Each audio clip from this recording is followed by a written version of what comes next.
ओम नमो नारायण। जय राधे कृष्णा। जो परमात्मा के दर्शन करना चाहता है और सुख सुविधा से रहना भी चाहता है तो उनको कामनी कंचन से सदैव दूर रहना चाहिए। क्योंकि अगर तुम कामनी कंचन में इन चीज़ों में आसक्त हो, ठीक है ना, फिर ना तो तुम्हें सिद्धि प्राप्त हो सकती है, ना ही परमात्मा की प्राप्ति होगी, है ना।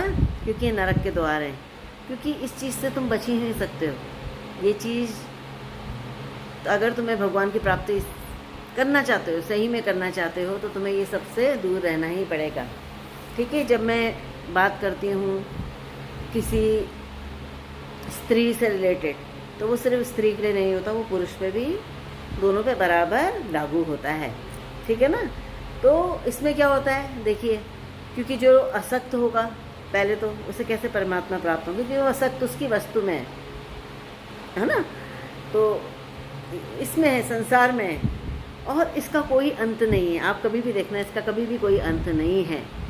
कितनी भी देखो आप, खूबसूरत से खूबसूरत कोई परी भी मिल जाए आपको स्वर्ग की उर्वशी या मेनका भी मिल जाए, तो भी आप संतुष्ट नहीं हो सकते। इसमें भी आप चाहोगे कुछ और मिल जाए, कुछ और, इसमें कभी संतुष्टि नहीं होती। ठीक है ना। ये चीज़, इसका जो भोग विलास है, इसका कोई अंत नहीं है। वासना का कोई अंत नहीं है। वो निरंतर बढ़ती रहती है और नीचे की गति में लेके जाती है।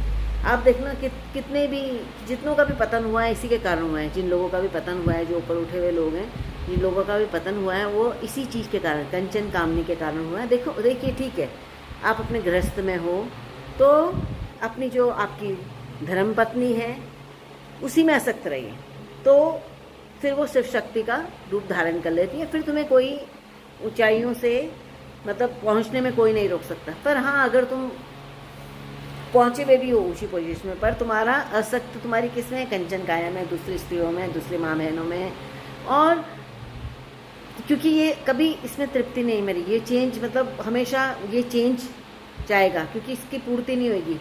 इसमें सिर्फ वासना जो होती है, उसमें क्या होता है, उसमें कुछ टाइम के बाद मन भर जाएगा, फिर तुम्हारा दूसरी साइड में जाएगा मन, दृष्टि जाएगी, फिर तुम्हारा वो प्राप्त करने की होगी, वो प्राप्त होएगा, फिर तीसरे में जाएगा, चौथे में जाएगा, तो इससे तुम्हें कुछ उपलब्ध नहीं होगा। यही रीज़न है ना।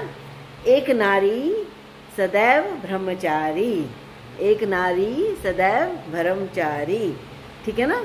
और देखिए, तुम, यही एक रीज़न है जो तुम्हें ऊपर नहीं उठने देता, बाकी और